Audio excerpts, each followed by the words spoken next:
આજે તો થયું એવું કે ખેતરે જઈને ધાબા ઉપર મેગી બનાવવાનું કરતા હતા અને પવન જ નહોતો રોકાતો. તો કેમ છો યુટ્યુબ ફેમિલી? આજે આપણે બનાવવાની છે દેશી મેગી. એટલે હું ભાણો બંને જવા લાગ્યા ખેતર તરફ, કારણ કે આજે મેગી બનાવવાની છે ભાણાને. ખેતરે પહોંચીને પહેલાં ભાણાએ સારી તપેલી ધોઈ નાખી. પછી અમે બંને ધાબા ઉપર ચડી ગયા. ધાબા ઉપર આપણે મેગી બનાવવાની હતી. ધાબા ઉપર પહોંચીને આપણે મેગી બનાવવાનું સ્ટાર્ટ જ કર્યું હતું. ત્યારે તો પવન જ નહોતો રોકાતો, આગ જ નથી રહેતી, તમે જોઈ લો. આપણે મેગી ખાવાની હતી એટલે નીચે આવીને બનાવવાનું આપણે સઘડી ઉપર સ્ટાર્ટ કરી દીધું. જોઈ લો. સૌથી પહેલાં ભાણાએ મેગીને પાણીની અંદર નાખી દીધી, જોઈ લો.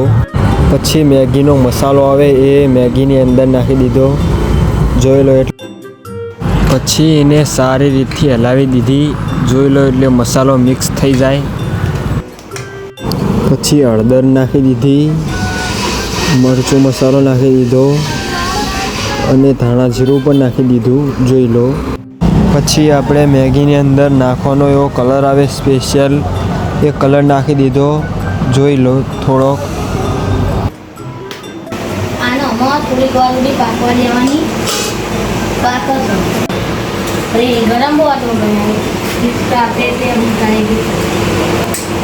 થોડીક મોરી હતી એટલે ઉપર મીઠું નાખ્યું.